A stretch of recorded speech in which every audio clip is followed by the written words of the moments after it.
What's up, guys? It's the Young Avell here, back at it with another video. Welcome to the sermon. I hope you guys have been doing well. A few days away from the full moon, so the energy is high. So I got some nice game for you today.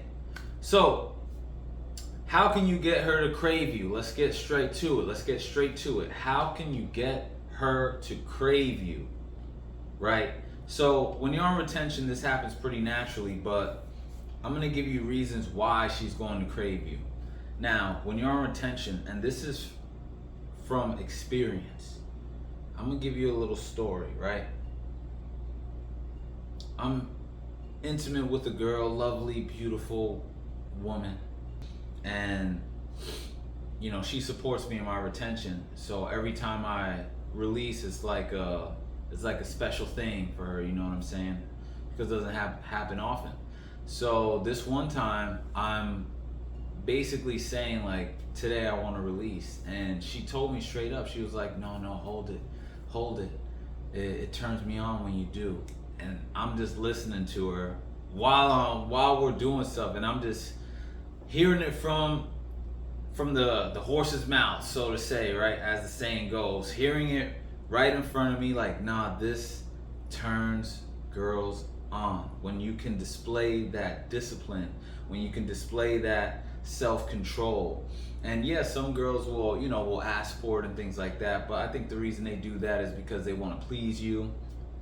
They like knowing that they can please the man that they're interested in. So, but in reality, when you're on retention, it just shoots up the interest level in a way that releasing with the girl, even if she asks for it, can't. It just doesn't measure up, right? Because when you do that, you are setting yourself apart in so many different ways. You are someone that she is not used to experiencing, because guys don't normally do that. So you are automatically standing out from other options.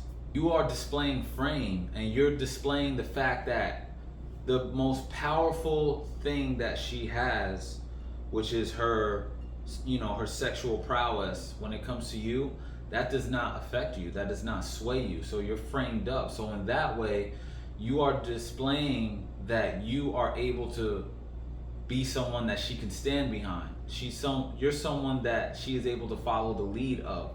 All this just from retaining the seed.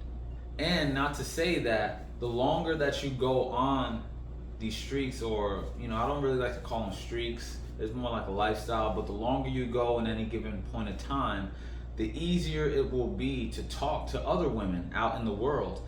And when I say talk to, I don't mean necessarily court. I mean just have positive interactions in general, and ideally those women are pretty, so it boosts your confidence. Talking to the opposite sex is not as easy as you may think all the time, and the more that you do it, the better you get at it. So the longer you go, the more confidence you have in just talking to anyone, and it's gonna just in turn boost your success overall. So like I said, you're gonna stand out from the options because you have become someone that she is not used to experiencing.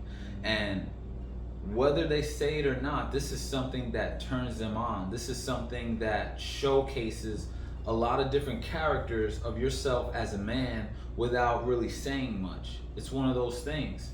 And you are curtailing your most powerful driving force, which is the sex urge. So if you can get to that point, that is commendable. Not only commendable, it actually turns them on physiologically.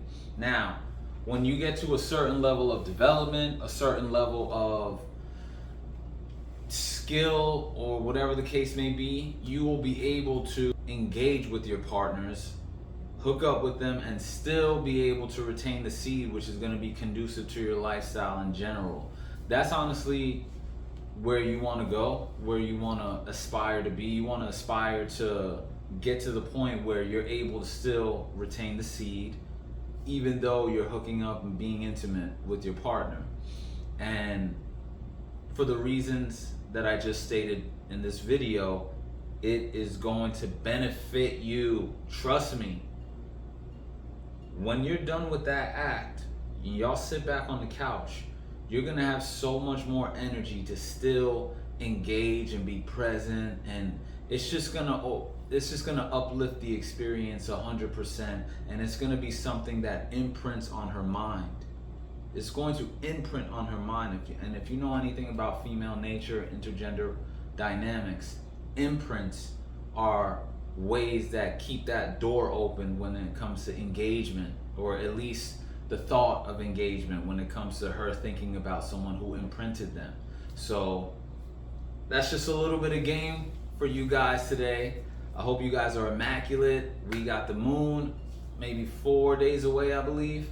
So stick to your intentional thinking, stick to your intentional actions, write down your goals. Make sure when you're in meditation, you imagine scenarios that you want to be in, affirm it to yourself out loud, and behave as if it has already happened.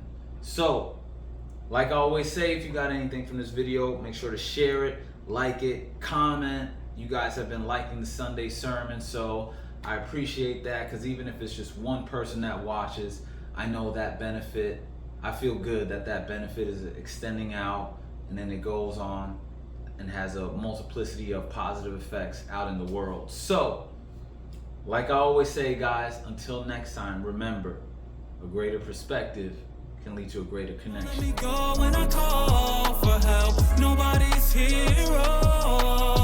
Although I'll give it till I got none.